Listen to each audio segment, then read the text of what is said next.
Hi guys, today we have Canine Mike joining us, owner, trainer of Grassroots Canine up in Toronto as well as in Maryland. In today's live, we are going to talk about dog training, obviously, bite work, police dogs, decoying, markers, all of the mic in so we can get right to it.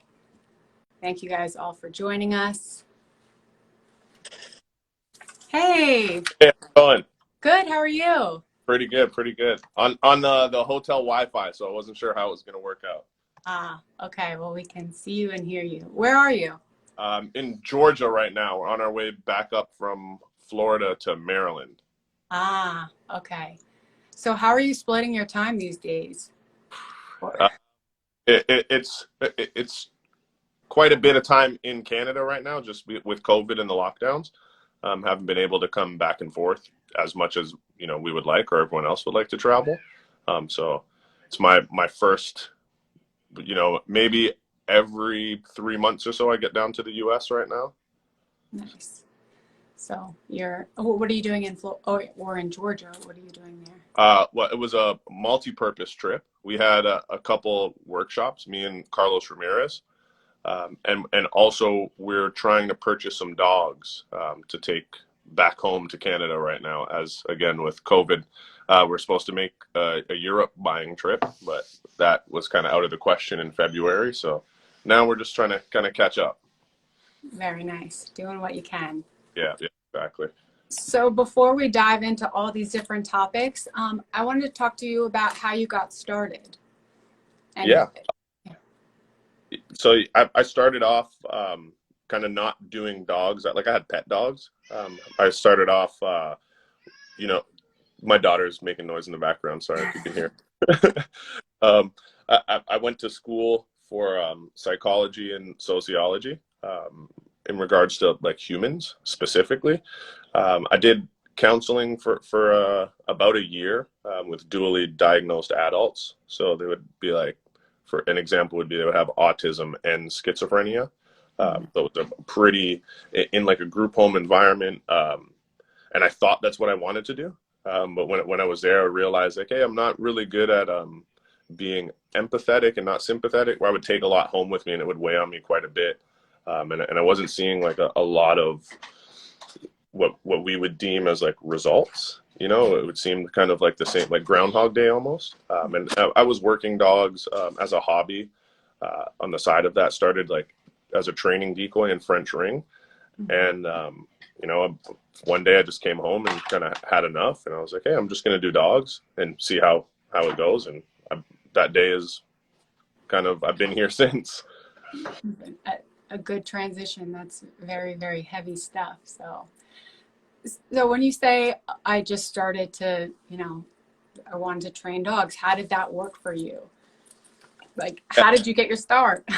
Well, when I made the choice that I wasn't going to do, follow the typical psychology path, it was a pretty hard road. I couldn't find a job like anywhere.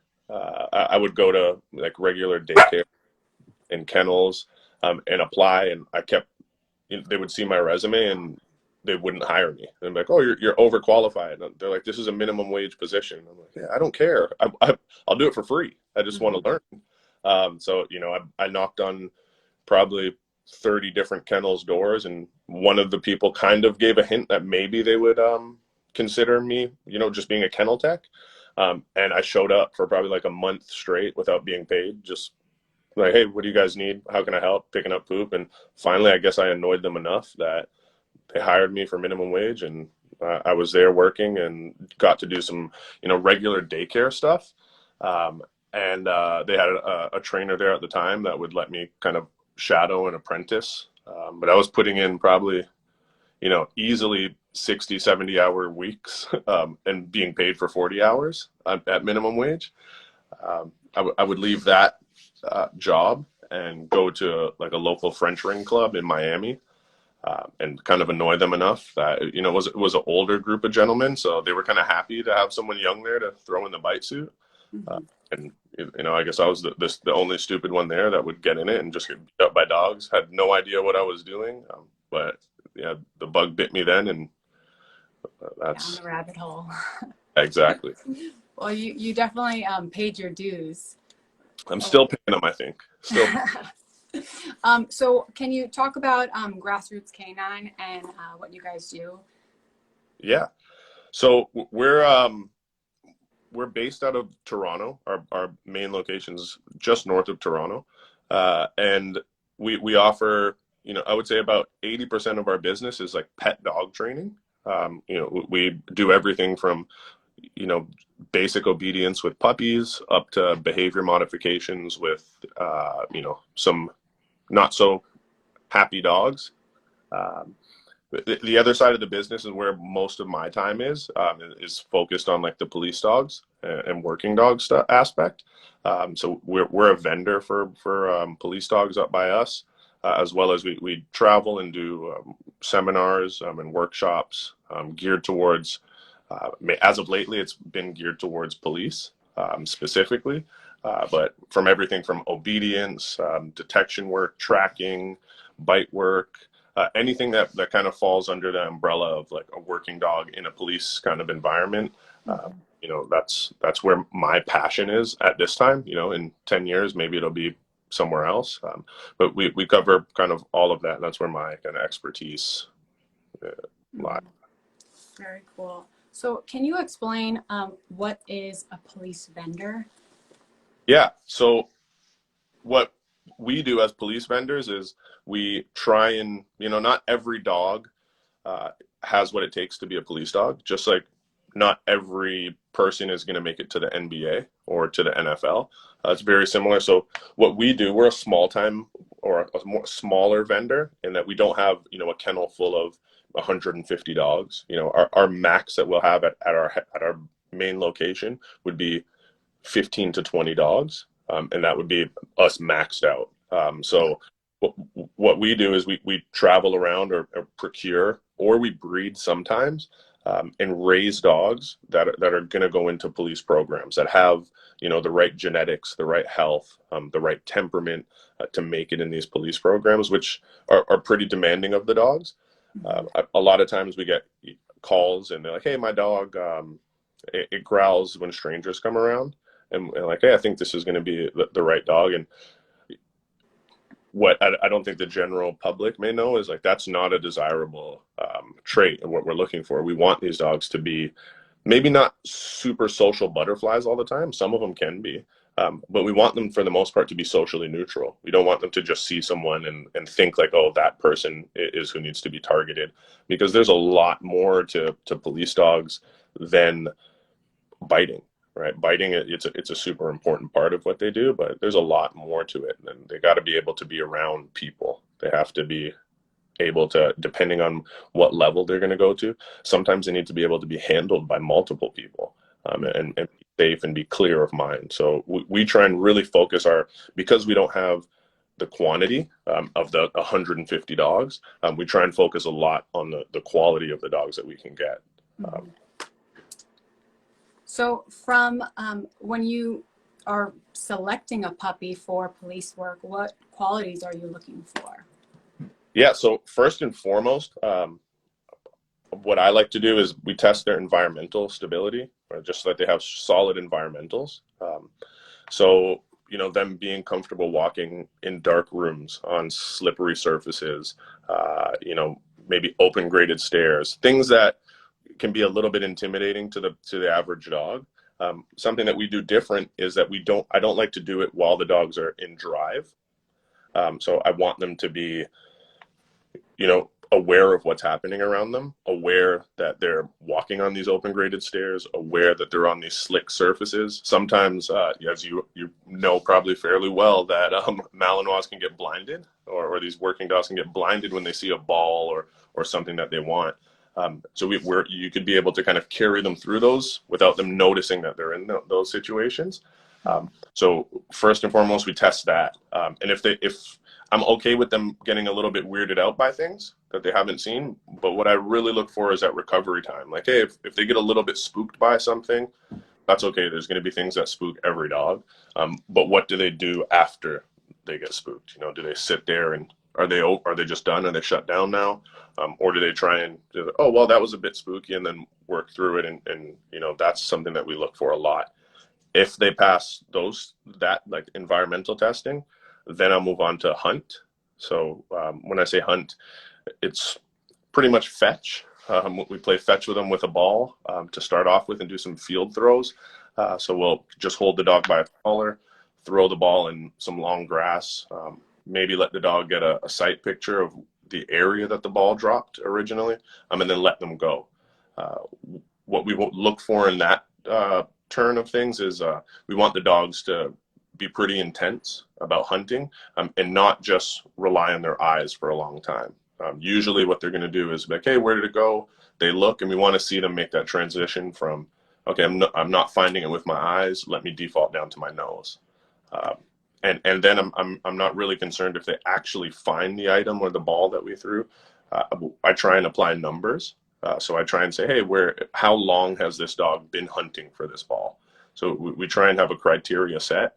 If they find it, that's amazing. If not, I just want to see that they're super committed to hunting for that ball and continuing to hunt for that ball. Is that making sense? Yes. Yes. They want to be doing it. They're motivated.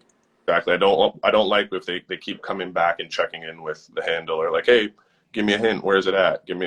Just go and keep looking for that ball until you find it or we stop you. Is kind of what the goal is at.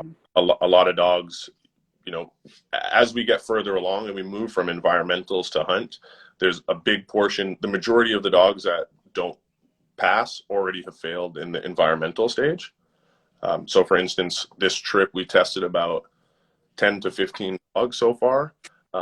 And one of them, we've selected one of them, but the other 14, the other percentage failed in the environmental test. So we didn't even get to the hunts. So now if they pass the hunt test, we move on to like BITEWORK. Again, like we try and make all of this stuff fair to the dog in the level of maturity that they're at. I'm not going to test an 8-month-old dog the way that I would test a 2-year-old dog.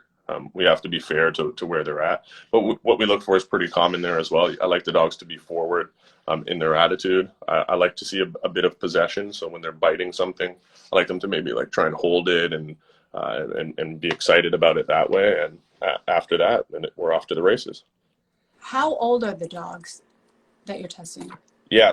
So generally the range that I look for the dogs, I like them a bit younger than I find most vendors. I like to get them around, on the earliest, probably 7 to 8 months old. Okay. At the latest, I like a year and a half. The year-olds I like to be able to have the dogs with me for a while and kind of build on what's there, not just get them in for a week and then move them. Because I want to know, hey, what this dog's strengths are, what their weaknesses are, and let that dog be more than just a number in my kennel. Like, oh, this is dog number 7. Every single dog we know by name and we have a relationship with and, know the history on that dog. So that's super important to me as well. Mm-hmm. So who is breeding the dogs, and what does life look like from, birth to 8 months when you come and test them? Yeah. So we do breed dogs. When we breed dogs, they're not we don't sell the puppies. So that's a little bit like our puppy program is a bit different. It's hard to tell exactly what the other people that I'm getting the dogs from, like how their programs are, especially when we get them in from Europe. Mm-hmm. It's hard for us to know what that dog's background is. And that's one of the dilemmas that we run into, is that we don't know. Like there can be conflict in training that's already occurred. Generally speaking, what most breeders are doing with puppies between that age is trying to let them be open and like as free as possible. So you imagine a super annoying pet dog that's jumping on the couch and picking up the pillow and knocking stuff off the counter.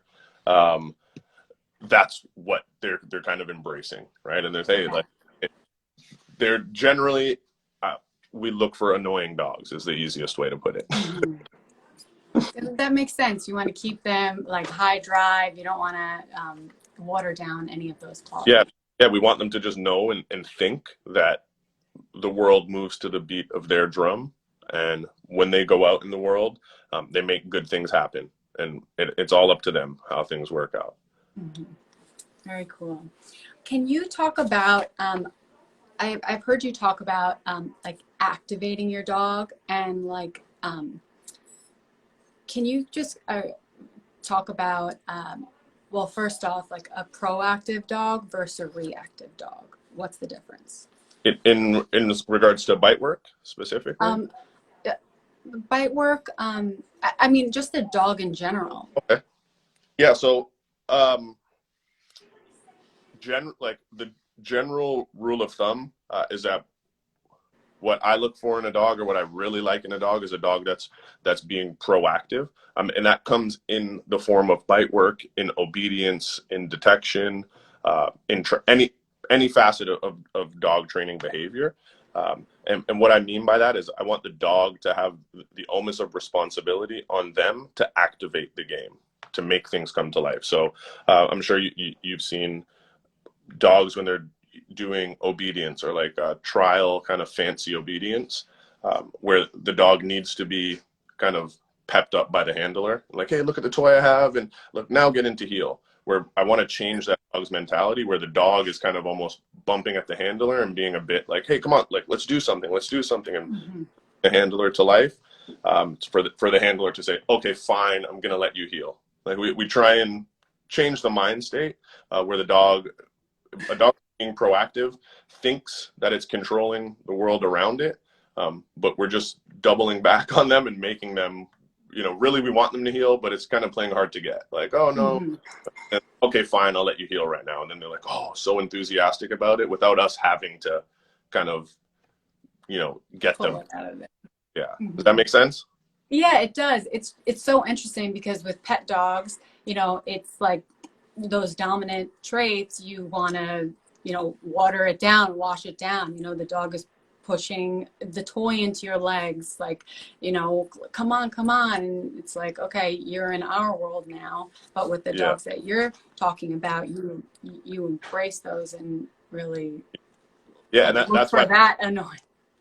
Yeah, with us, there's a huge dichotomy when we're bringing out, like, we'll have board and trained dogs that are there for pet obedience, and we're like teaching them, like, hey, like, yeah, it's time to be polite, and I'm only gonna reinforce you when you have all four paws on the ground, and you're doing all the appropriate pet behavior, and then we put that dog away, and then we take out Satan's spawn right after, and they're backflipping and being what the general public, or what we would be like, oh, this is a super rude dog. And we're like, oh, good job to this dog. So it's really important that we, one, have a criteria established on what we're working on. And that's why I think our trainers at our locations they have their hands full, because it's not just cookie cutter for each dog. Like, we literally are like, hey, if we're kind of reinforcing opposite behaviors on each, and it could be within 2 sessions. There's a dog here, and then the next dog you might be doing the total opposite with. So I think that's makes it really challenging. And with pet dogs, I find a lot of the time we're trying to suppress that like dump of dopamine that they have, right? That just that annoying behavior. But with our working dogs, we're trying to like increase that dump of dopamine. We're trying to say, hey, like, let's put some more on it. So it's back and forth, and one of the reasons why I like doing it and don't get bored is because it's different every time. Mm-hmm. Very cool. Okay, now of the canine. What do you guys do if the dog is too friendly? Probably talking about police dog. I haven't yet. If we've selected the dog correctly, part of it is just who the dog is, right? Like I haven't run into a dog that we've selected that's been too friendly.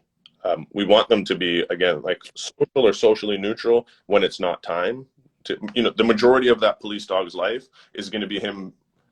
It's not time to bite, right? Not at, like, for the majority of things that it's going to do. So we haven't had a dog once selection has been, like, that becomes a selection issue if the dog's just not, they'll say civil, like ready to engage an actual human being, which is very, in the grand scheme of things, very unnatural, right? We've domesticated dogs for so long, and kind of taught them, hey, don't do this, genetically, just, hey, don't put your teeth on us, and you can't do that. Now we're kind of almost doing the reverse when we're trying to find the ones that will do it. But it becomes a selection thing at that point. It's either, you know, you can have the biggest muscle bound person in the world and put them in a ring in UFC, and they might not want to fight. They're not just because they're big and muscular, and it's just not for them, you know. And that's how I look at that. Mm-hmm. What does life look like for a police dog? Because I imagine that it's a lot of, you know, sitting around, like they're kind of like, I guess, I am not knowledgeable in this at all, but when I think of a police dog, I'm thinking of them like being in the car for a long time and then like having to switch drives like very quickly. Like how do they get, I guess, exercise? Like what's a normal day like? Yeah, so I like when they get to where they're kind of their final destinations with their handler, that'll change quite a bit depending on, you know, what the policy is with that at that handler's agency and so forth. But usually speaking, you know, those they do have to understand what downtime is. Like it's not just go all the time, but they get a lot of work. You know, even if it's not work actually out tracking bad guys or finding drugs or whatever. You know, we have handlers that on their shift, they'll get in 3 to 4 training sessions. You know, it might just be obedience or it might be detection. They might have someone that'll go and lay a track. I've gone out at, you know, 2 o'clock in the morning because a handler was having a slow night and laid tracks for them, and they came and found me. So they're, you know, the dogs want to be doing it the entire time, right? And it's kind of our job or the handler's job to be like, okay, we need to pump the brakes here a little bit, and not let you get overboard, because so many of these dogs will just, you know, work until they drop. So we have to say, hey, no, it's time to slow down a bit and you know, recoup. And so they definitely need to understand and kind of have a quote unquote off switch, but they got a lot of go too when it's go time. Mm-hmm. Mm-hmm. And what are the different, I guess, like fields of police dog work? There's so like detection. like detection, yeah. So there's detection, which could be like narcotics detection, explosive detection. They even have, I haven't done one of these dogs yet, but they use them.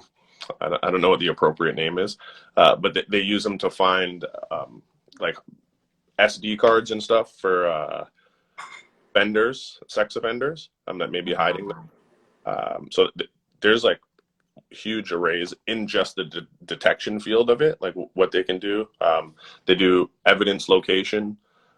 They have tracking. So, you know, someone gets out and runs from point A to point B, the dog needs to come and find where that person has gone. Then they have apprehension work. So that bite work, you know, inside of bite work, there's other avenues as well. So there's open area searches, then there's building searches. There's just like a ton of things that dogs can be used for. And a lot of times where dogs become beneficial or is that they can get arrests or make arrests happen without police or the dogs having to go hands-on with someone. So, you know, someone's in a building and they get out and they make their announcements, hey, we're going to send the dog in. And so many times the perp in the building just says, okay, never mind, and comes out and gets arrested. Wow. Works almost as like a deterrent in the escalation of something, right? So it says, okay, well, instead of it getting to that point where they have to do it, I know I was, I forget where I was reading it, but they're starting to really try and track those numbers as well. Because, you know, we'll have dogs that have been on the road and have, you know, for a year have 30 arrests, but only 2 of those arrests may be actual bites because someone has just seen that there's a dog there. The dog came out and said, okay, never mind. I'm going to turn myself in. All right. Mm-hmm. Wow. That's pretty powerful. It's amazing what the dogs can do. Good work. Yeah, that's so cool. So changing gears a little bit, can we talk about your experience with decoying and bite work? Yeah, absolutely. So what is the ideal bite? That opens up argument time for people. Okay. My ideal bite is a dog that has a full mouth. So we can pretend that this is the dog's mouth right here, and a full mouth. We're gonna better angle. Let me hold something. Oh, lost my lighting.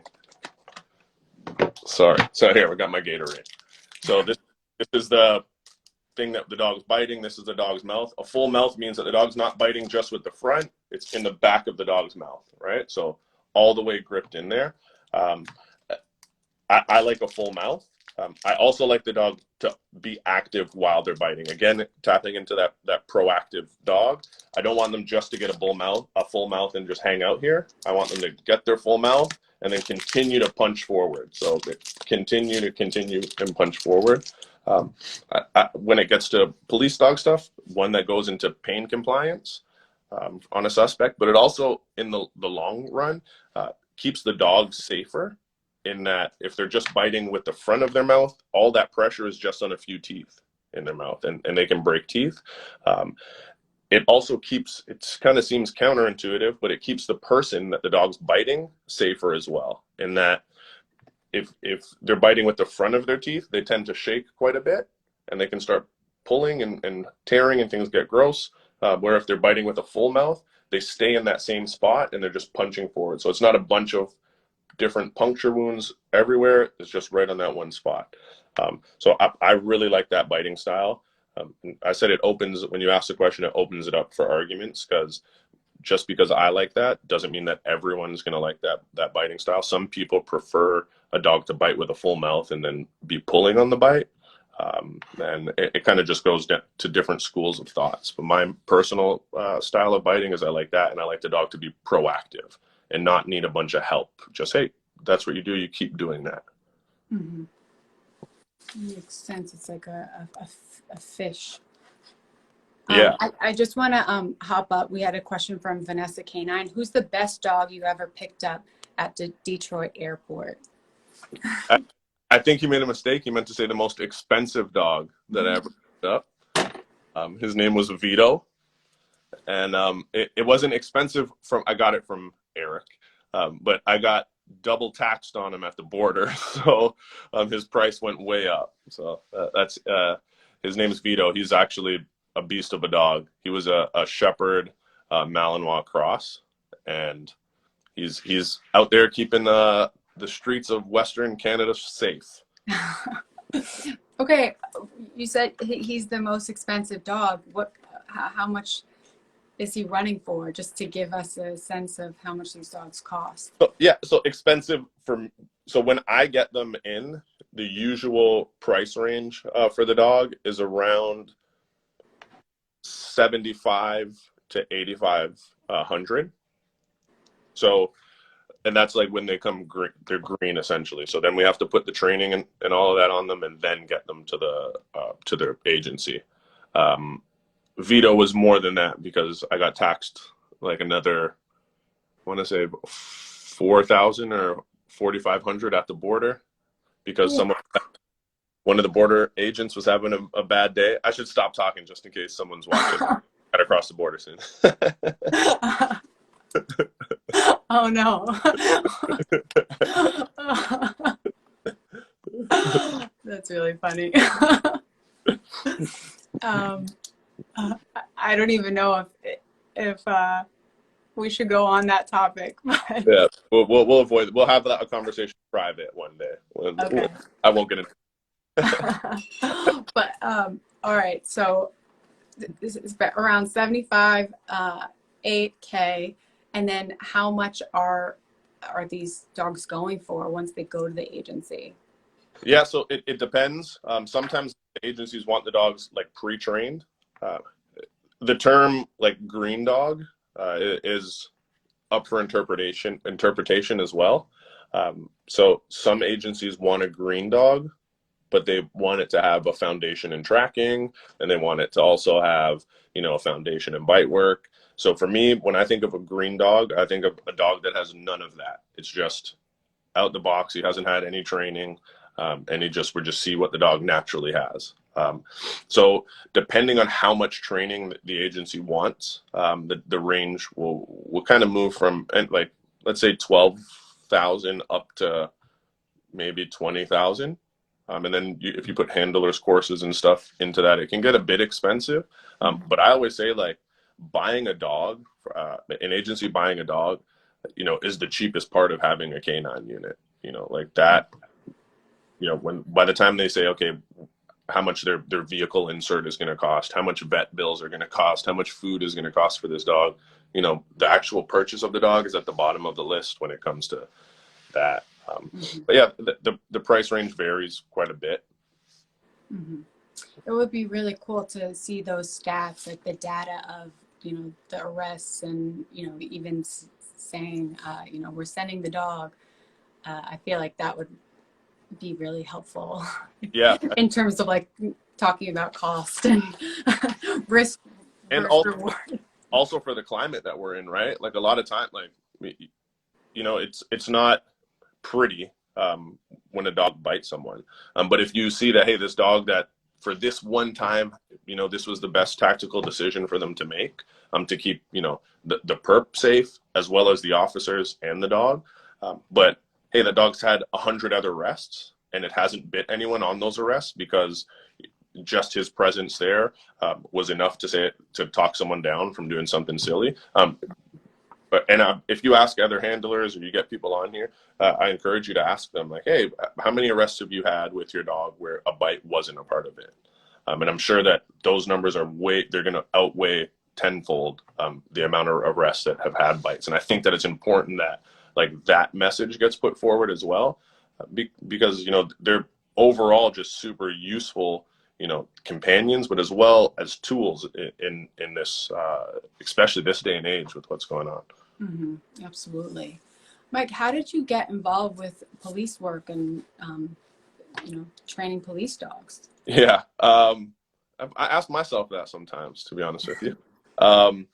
When I was decoying at that French Ring Club in South Florida, there was a smaller agency that was coming out. Like, I don't know if the handlers were supposed to come out, but they were coming out and having their dogs work there as well. And I kind of gravitated towards doing that stuff instead of the French Ring stuff. I'm not, you know, working police dogs and decoying in that stage where I was at was a lot more entertaining for me because there was, like, every week was something new. Like, oh, we're going to do a bite inside a car today. Oh, we're going to do a building search. Can you go in here and we're going to search with this dog? And to me, that was a lot more interesting at that time than, you know, the French Ring stuff. The French Ring it's complicated in its own way, like in a different way, but that kind of pulled me more than the French Ring was. And then I went to school for criminology under that sociology kind of degree. So I was always kind of leaning towards that stuff. It was very interesting to me. Very cool. Yeah, and it makes sense. All the real world stuff is more exciting, intriguing, and real. Yeah. For me, it definitely it was, and it still is. You know, I think that it's cool. You know, our group that we train with, we have like a bite club, and we have people that are training for PSA, some people training for IGP, some people that just want to work their dogs. And so I like the mixture of things, you know, so it's not just always the same thing over and over again. It doesn't with my type of personality. I like to mix things up. So when I cut that little highlight reel, I was going through your videos, and you have such a variety of training videos and different things that you do with your dogs. Like, how do you get creative? And like, what are some, like, okay, that scent bomb, the bomb video. Yeah. Can you talk a little bit about that and how you get creative training your dogs? Yeah. So the smoke bomb specifically, I just try and think of things that are going to look a little bit different to a dog's perception and how they're going to see things. And I know that we had like fog machines that we would fill rooms up with sometimes and send the dogs into that. And I would see a lot of them kind of hit the brakes, almost that like it looked like a solid structure to them, like a wall was there. So I was like, yeah, I bet that this would be pretty imposing on a dog, and you know, wanting to see how they feel about that. And I looked up, hey, where can I get smoke bombs? We grabbed some and tried it out with the dogs, and they did great. Although we tried it inside a like an old garage one time. And we got, I didn't realize that it was like smoke, like actual smoke. So we pretty much smoked out the entire garage, and, you know, I had red boogers for a few days, but That's awesome. Not the red boogers part. Okay, Grassroots Canine just said, tell the garage story. Is that the garage story? Yeah, okay. that was the garage story. Awesome. So there's so many people at home, COVID. What are some kind of like DIY things that people can do at home to make training more exciting? That's a good question. I'm a big fan of like markers and marker training, just because I think that, again, it falls into that creating a proactive dog versus a kind of reactive dog, and that we make them, specifically if we're using it as like free shaping, we make them want to go discover things and figure things out. So if your dog has a terminal marker that's really charged, you know, I would just, inside the house, think of random things that you can make them do, right? And go about free shaping that. We can say, you know, teach my dog to open the fridge today. And, you know, use your clicker. You can sit down on your chair and you can click away with your dog until they figure out, you know, exactly what you're asking of them. I think, you know, adding variety to your dog's life is also captivating to them, right? If they have to think and try and solve a new puzzle, it applies stress to them, but it's beneficial stress, right? If everything in life is super easy and there's no thought to it, it kind of sucks for us as well. So we want them to have a little bit of stress, but be able to solve that puzzle and be able to solve what we're asking of them. I think that you can get super creative with that. So a lot of our clients do things of that nature. The other thing that we do a lot, even with the pet dogs, is we do like an article indication game. Where we use a coin, we use a penny or a dime, and we put it on the floor, and we teach the dogs that they have to find that. And we want them to passively indicate to that, and it really builds focus with them. And we just messed with a couple of the pets that were on our board and train one day. We were doing it with our working dogs for a while, and we realized, like, oh, wow, this is a pretty fun game for these dogs. They really get like obsessive about it. And, you know, we have some clients that'll hide, you know, this coin around their house on the floor and get the dog to go look for it. I think like little fun games like that. Mm-hmm. Very cool. Can you explain the difference between operant conditioning versus classical conditioning? Yeah. So operant conditioning, in easier terms, is like learning by consequence. So consequence doesn't have to mean something bad or undesirable, but it just means something that happens after a behavior occurs. So most of us that have dogs are using operant conditioning, like, and maybe not even realizing it. You know, when we ask Fluffy to sit and Fluffy sits, and then we give him a cookie, you know, that's operant conditioning, right? Fluffy put his butt on the floor. The consequence to putting your butt on the floor was I added a cookie to you, right? I gave you a cookie. So that would be positive reinforcement. In operant conditioning, there's 4 quadrants. So there's positive reinforcement, there's negative reinforcement, there's positive punishment, and then there's negative punishment. And the language of it makes it a little bit confusing, because the positives and negatives, they don't mean like the good and the bad. Positive means we're adding something, and negative means we're taking something away. So then the reinforcement means something that's going to make a behavior more likely to happen again.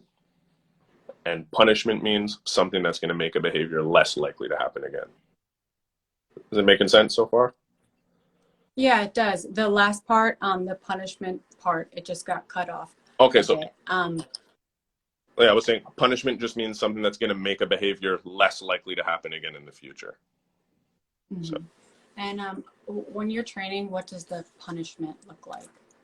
Yeah, so punishment can be a huge variety of things. So in BITEWORK, for instance, if I have a puppy and they're biting on a tug, and I'm able to take that tug away, like snatch it away from the puppy, right? And the consequence for the puppy letting me take it out of its mouth is that it's lost access to this right now, right? Now he's not going to get the tug anymore. So that would fall into punishment, right? He lost access to this, and it's going to make that behavior less likely to happen again.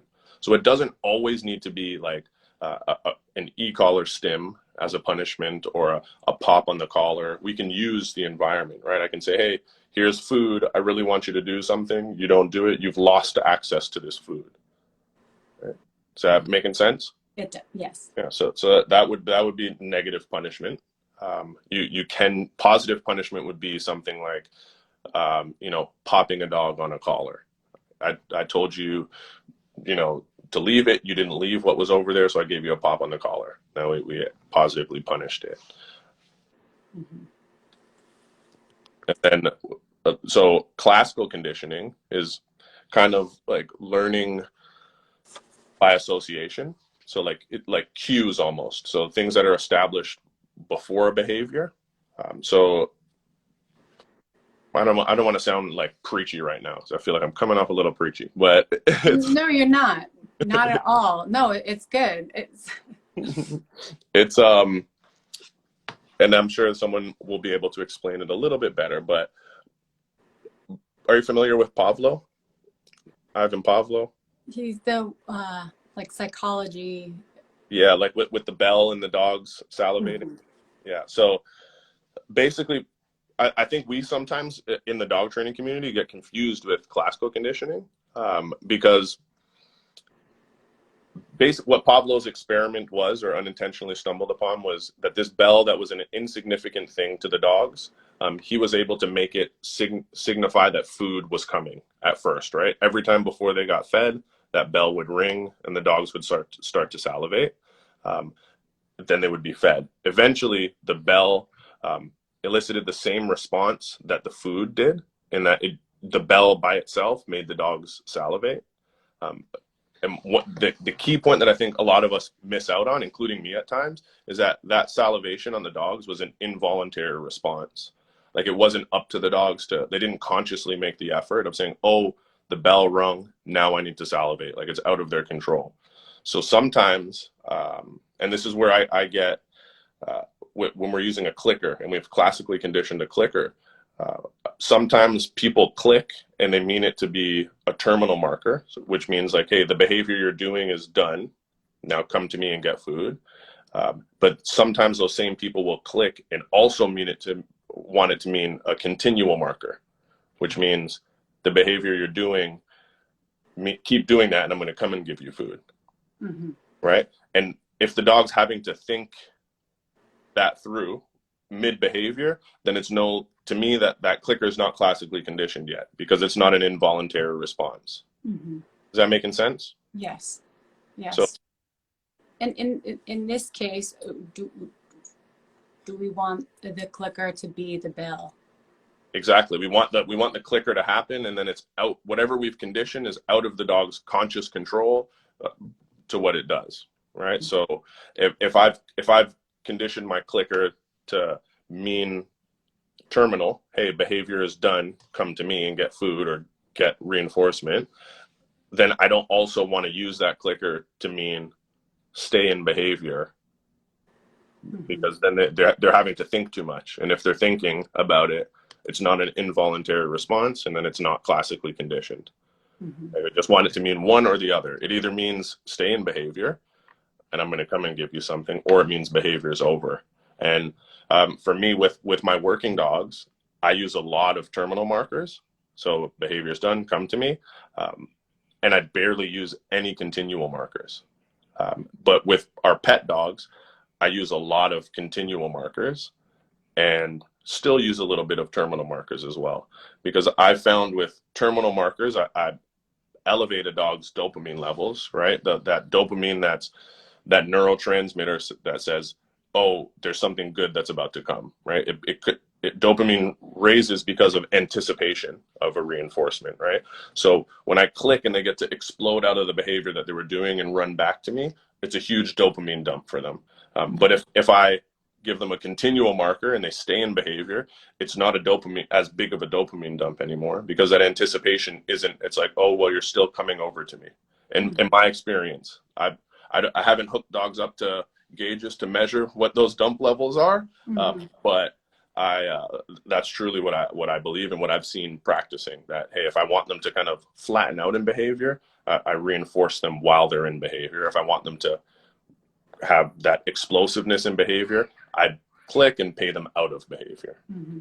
For the continual marker, are you talking like good or like that type of? Yeah. So continual, it can be whatever so I don't use the clicker for a continual marker. I use the word good, right? So you can use good. Some people do use a clicker for a continual marker.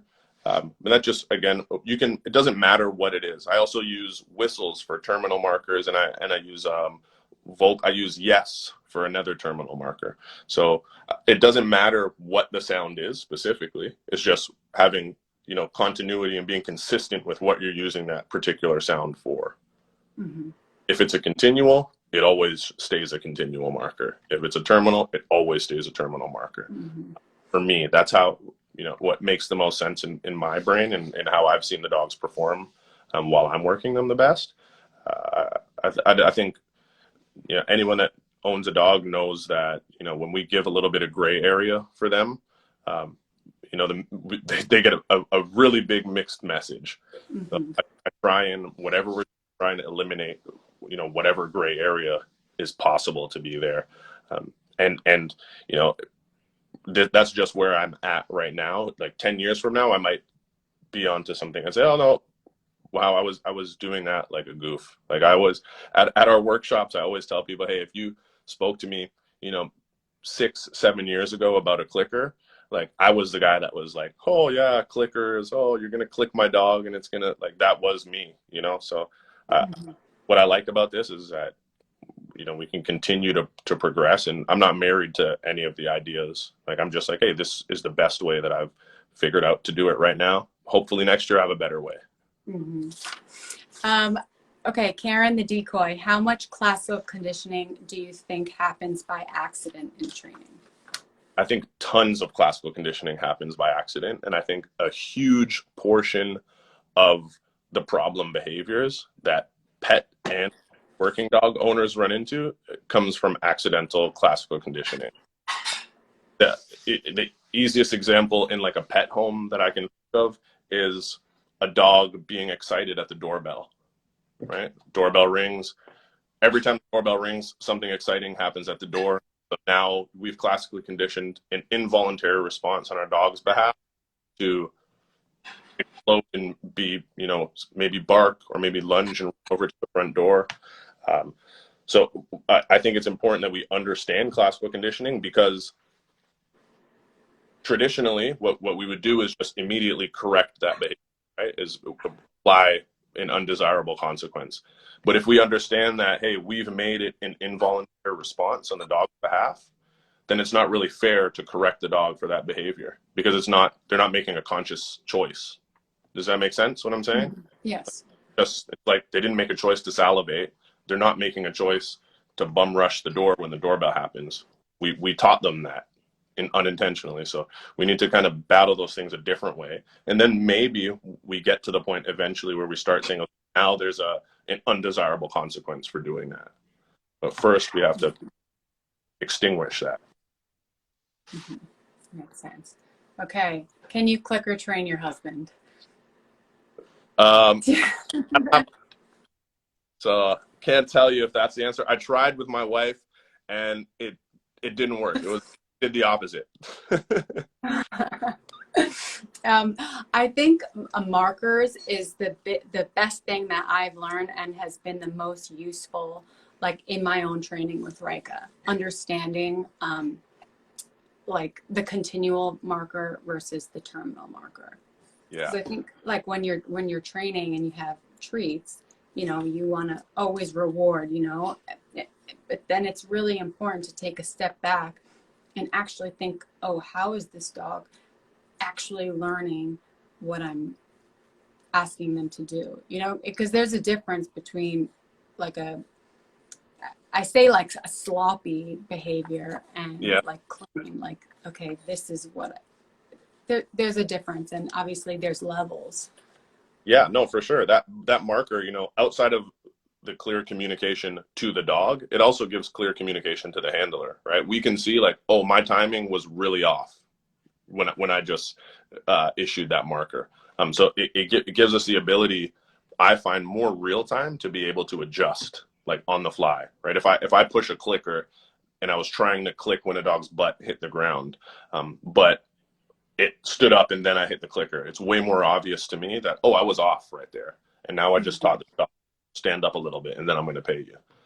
So it really helps us in that kind of realm. I'm also a huge fan of recording my sessions like on video, because I watch them over, and while I rewatch those videos, I start to see like, oh, there was a mistake right there. Oh, I should have did that better. My timing was off right here. And you put markers into that, it really makes it clear when you're off and it's on video.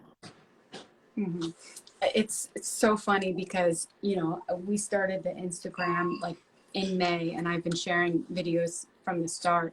And, you know, I naturally record, and I've had so many people like point out different things, like, you know, you're saying, you know, point out me not using the markers correctly, or like me rewarding at different times. And it's really fast tracked my training because it shows me, hey, I'm doing that wrong.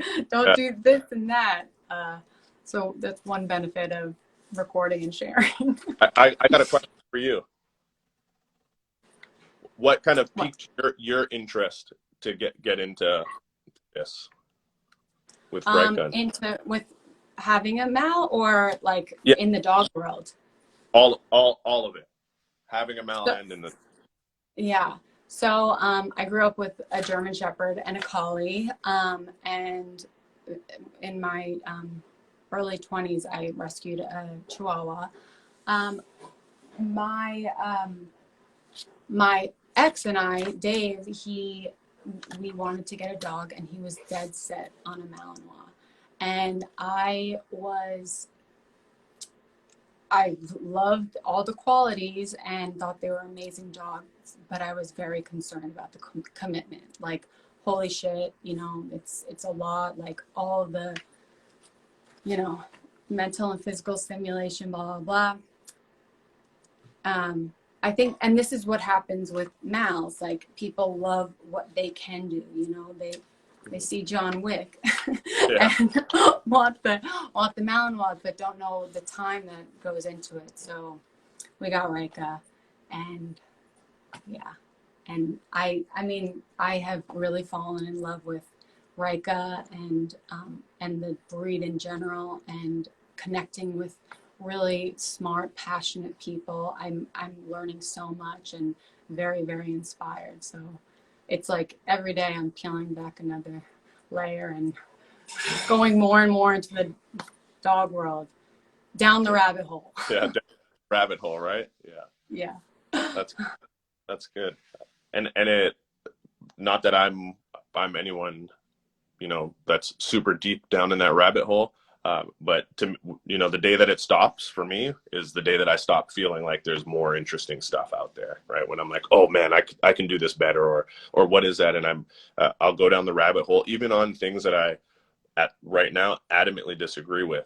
Because like I said, you know, 7-8 years ago, I adamantly thought clickers were ridiculous. So I'm like, hey, I've still wanted, like, you know, having that thirst and chasing after just more and really enjoying it. And I can tell that you really enjoy what you're doing with your dog as well. Yeah, it's definitely very, very special. And I think it's so cool because everyone is, one thing, like the goal with these Q&As is everyone learns differently and digests information differently based on like who they're hearing the information from.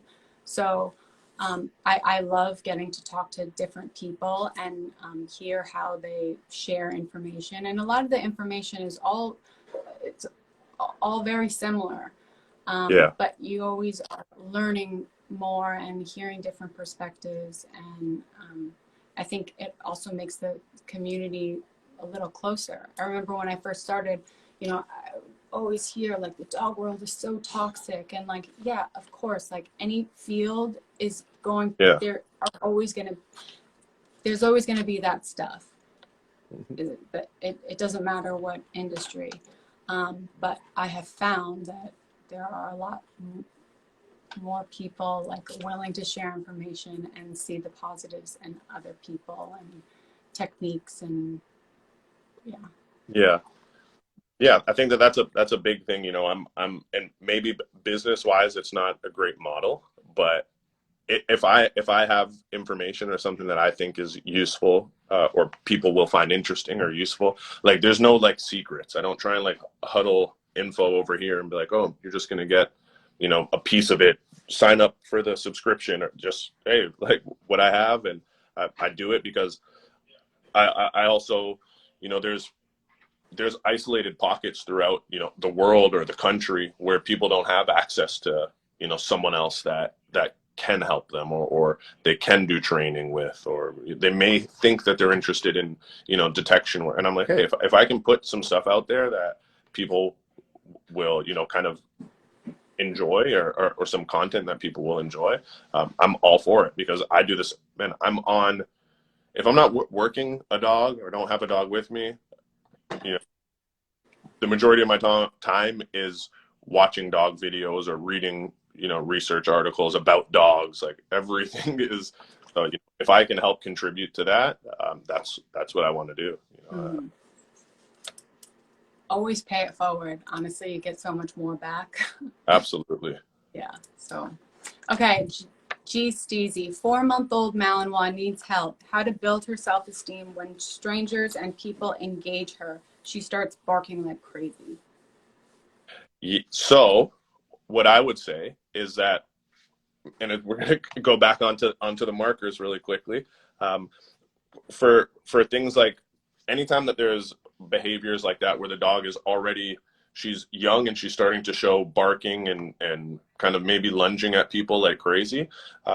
If we have a marker system charged with her, a terminal marker, it gives us the ability to kind of engage her a little bit more. And the ability to also reinforce her at the speed of sound, right? So as soon as that click happens, there's so many micro behavior shifts that happen before she goes from not barking to barking, that we've probably already missed the opportunity to reinforce what we wanted to. Whereas if we have a terminal marker and she's, you know, 6 feet away from us, we give her the marker. Again, she has an involuntary response to that marker because it's classically conditioned, and she turns around and comes back to us.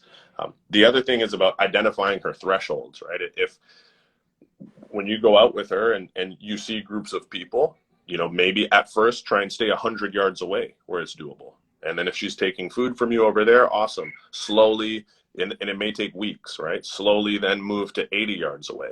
Then work her right there. And if you hit, let's say, these are just random numbers I'm throwing out, but just to get the point across. If you get to 50 yards away and she stops taking food from you, but she's not barking at that person yet, you've already still passed that threshold where you can work her, that ideal threshold. So I would move back to 60 yards then and work her there again.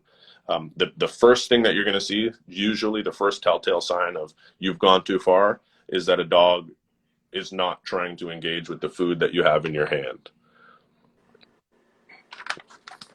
Okay. Did you get that, G. Steezy? All right.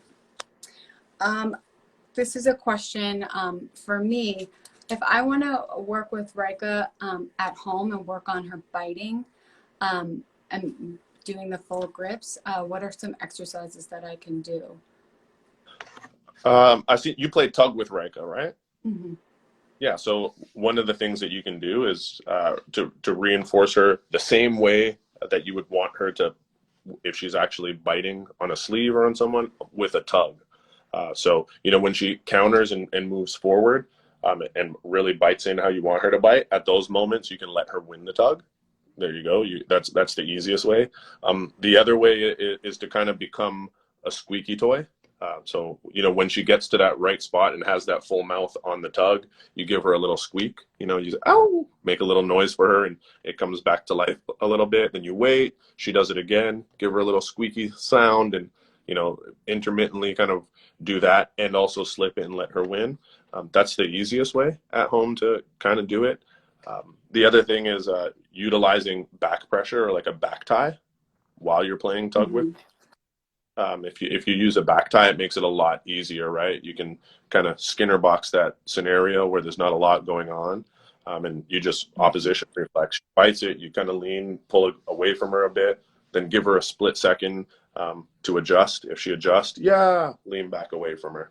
And just get those reps in. The cool thing about those behaviors is that we can also, to an extent, kind of classically condition that as well, right? So we can classically condition, hey, when you feel back pressure released, her involuntary response can become to drive in and punch forward, right? So a lot of times that's what we do when the dogs are going through our program, is we want it to be an involuntary response. So we build that into our bite system as well. All of the work that we try and do is following the frameworks of operant conditioning or classical conditioning, because those people that figure that out are way smarter than us, and it makes it easy or easier to just say, okay, what do I like, what don't I like, and use that framework as the basis for what we're doing. I definitely need to do the back tying. I've been getting very creative with my tug games and changing it up with different materials, and yeah, you got to do the back tie. So, well, what'd you say? Have you used any leather with her, like a leather wedge or tug? Yeah, I actually I had the leather cloth and, well, two different tugs. One, the leather bite cloth, and then the cowhide one. Okay. And just switching it back. Yeah.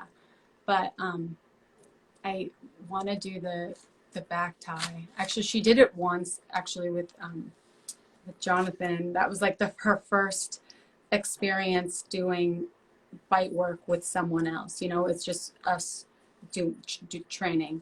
But Jonathan Katz put her in the harness and like had her on the box and like did the whole thing. Yeah, we only did that once. She did good. She wants to bite. You know, we trained a lot of obedience stuff, but I mean, she loves it. She's a Malinois. Yeah, there you go. So, yeah. Okay. All right, Mooshmallow. Why won't my dog tug a tug, but tugs a ball like crazy? Did I introduce the game wrong?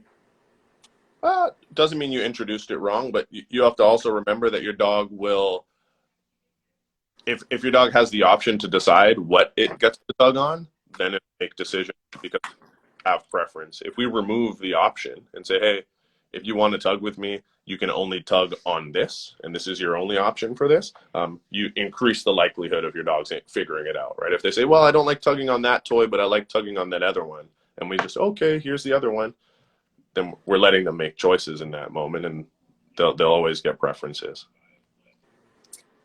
Donovan Anderson, is it true that crating a dog after a training session allows them to think about that session? Is that really happening or no?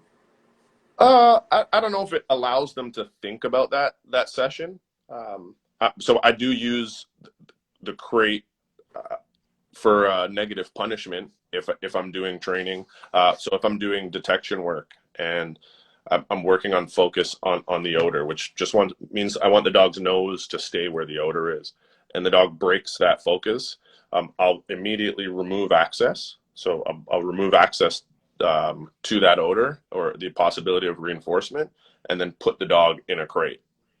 So I don't know if the dog, like, to me, the learning's not happening while the dog is necessarily in the crate, and it's like, oh man, I'm missed out on that. But where the immediate learning happens as a consequence to the dog breaking focus, right? And I say, oh, you broke focus, you lost your opportunity for this now, and then I'll put him over. I think some learning can happen through social learning, in that sometimes I'll take out a more seasoned dog, more seasoned detection dog, and work them in front of that dog while it's in the crate. So then the dog kind of just gets frustrated, right? Like, oh, I want my turn, let me out. But yeah. Okay, Karnika Bites, do you have any favorite scent games for puppies? Great question. To be honest with you, my favorite scent game with puppies is just getting them to hunt for their food. I don't introduce them to target odors really young. I know, like, quite a bit of successful people do introduce them to target odors. I like just getting them to hunt for their food. So sometimes I'll take their food and in a bowl and hide it. Other times I'll take their food and throw it in the grass. If we have grass and it's not snow, I'll throw it in the grass and let them go out there and hunt for the food that way. What do you think about calming, resting the dog after play? Do they need to shut off? I think that's a little bit subjective in that it depends on what your goals are with your dog. Like if I have a dog that's going to run around the house with me, and I go outside and play, and then it comes into the house and is jumping back and forth on furniture and getting crazy, I definitely would want them to know how to, calm and rest themselves, and be able to turn it off.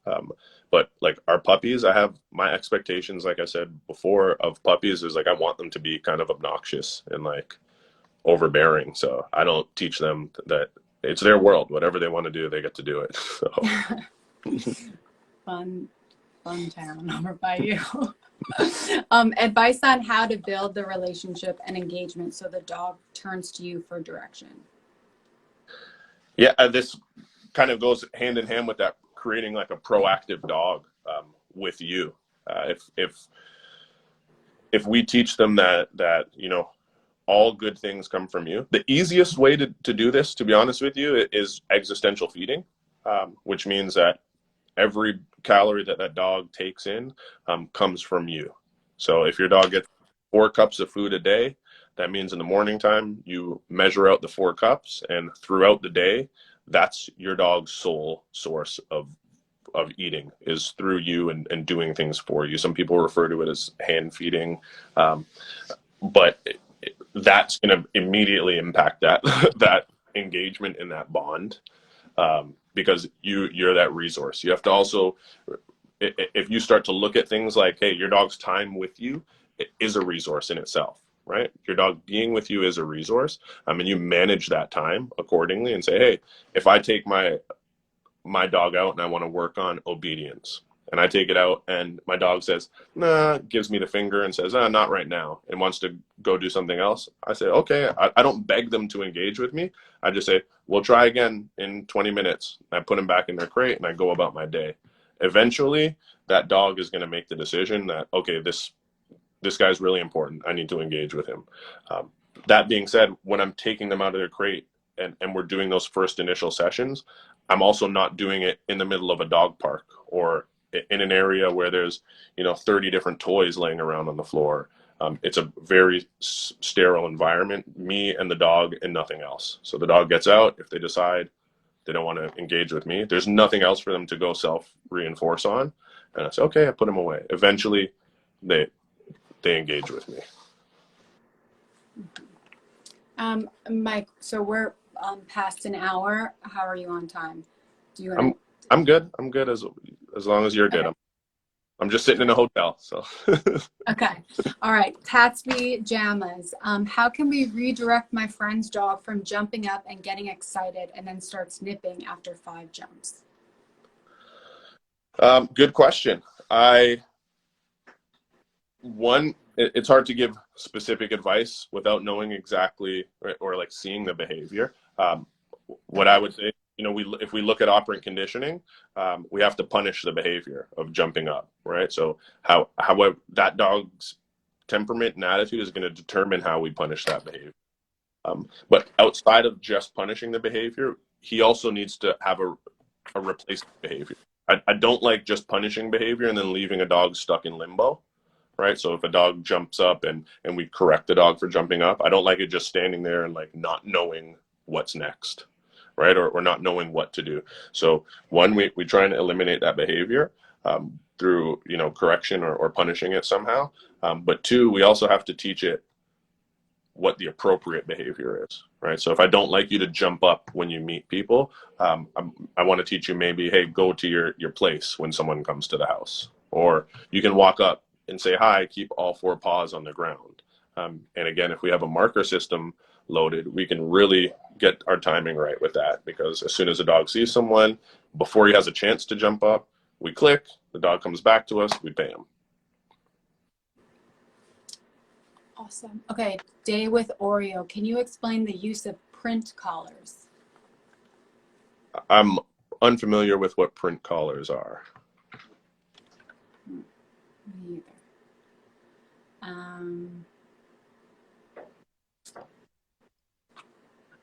Oh, this is a question I had for you.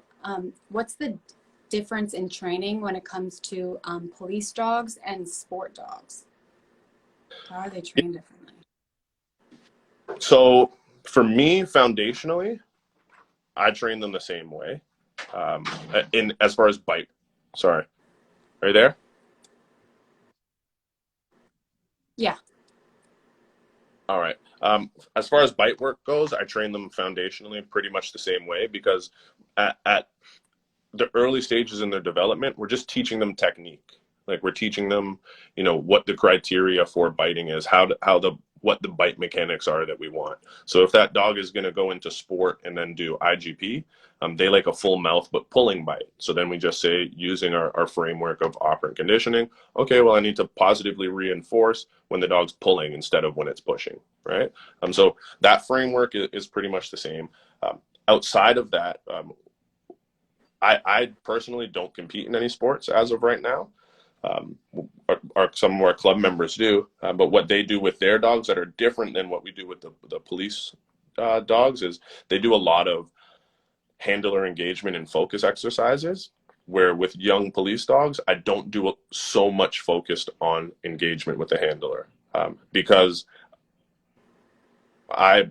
for our dogs that are going to like the tactical teams, they need to be able to range out and work independently and not be so obsessively focused on their handlers.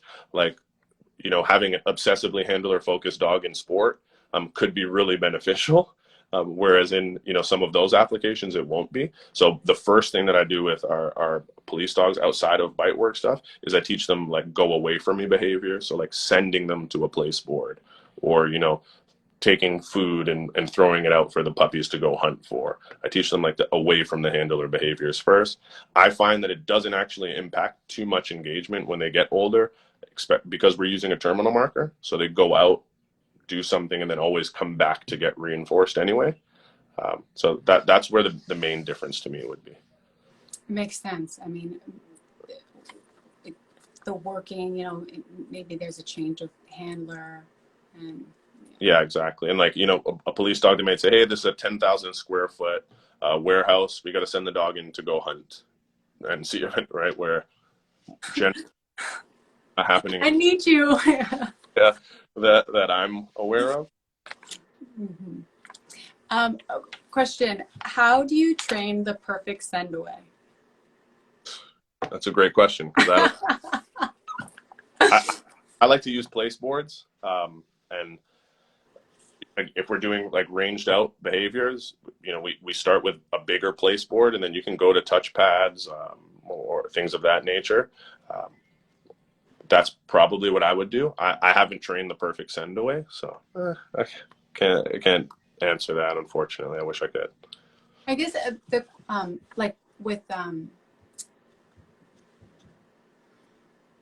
actually, I'm not even going to ask about that. Can you talk a little bit about the exercises that you do with the box, like for detection, like intro to detection? Okay, yeah, for sure. So once we have the dogs, again, classically conditioned to that terminal marker, we have detection boxes. They're about, a cube that's a foot by foot by foot, and a circle on the top, or a hole on the top where the dog's nose can go in. We free shape, so we have a Skinner box set up where there's not a bunch of options again. We have just one box in the room originally, and there's odor inside that box. The dog goes over and puts its nose in the hole because there's nothing else to do in this box. Maybe they originally don't put their nose in the hole, but they get close to the box. And then we use successive approximation, which is kind of you're getting hotter game. As they get close, we click, they come back, we feed them. They go over. Eventually they get their nose in the box, and then we just get them to free shape, they decide to hold their nose into that box, and we just wait them out and click and bam, and slowly they start to determine, in their mind, it's self-discovery, right? In their mind, they're like, whoa, I put my nose in this box and there's this smell in here, and it produces what I want, right? Mm-hmm. So they're the geniuses in it. They think that it's all their idea and it's better that way. Um, then we just slowly start adding more options. So then we put another box that may have, the same food reinforcers that we're giving them in the box. And then they need to choose, okay, I'm going to stay with this odor, and slowly add and add until, they're really proficient on realizing, hey, that odor is what's important. And it almost gets to the point, I believe, that odor becomes classically conditioned. So they start to have involuntary responses when they come into that odor, because it's produced something for them every time, just like Pavlov's bell, right? We get big changes of behavior, they lock up, and it becomes super solid. Well said. Okay, do you want to give your opinion on shock collars and prong collars? Up to you. Yeah. I don't call them shock collars. I call them e-collars. We use e-collar technology specifically. It's the brand that I prefer. I find it to have like the cleanest kind of stim so far. I've tried most of the main brands. And I'm a fan of prong collars as well. I can't even really say I'm a fan. I'm indifferent. I use them, but to me, I forget who said it, but someone was asked their opinion on prong collars and e-collars as well. And they said, I don't really have that big of an opinion on it because it's a tool. And it's like, what's your opinion of a hammer? What's your opinion of a drill? Like, yeah, all of these things can be used poorly, but they can also be used to build houses. And right. I think the e-collar is a widely misunderstood tool. And I think that we're just now kind of getting on the brink of understanding, what the possibilities with an e-collar are. The majority of communication with dogs on an e-collar should be at levels that are barely anything, like barely even recognizable, maybe a little bit annoying. But I've used e-collars and prong collars and slip leads and harnesses. They're all tools, and I'm fans of. I think they can be useful in the right situations. Agreed. Last question, and then I'll let you go.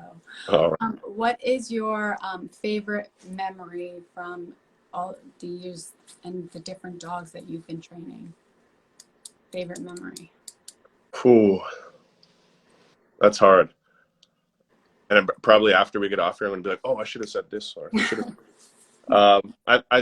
My favorite memory is probably like my daughter. I have two daughters. My 7-year-old is super into this. Her name's Brielle. She's really into the dog training side of things, specifically like the working dog stuff. She bothers me all the time to get into the bite.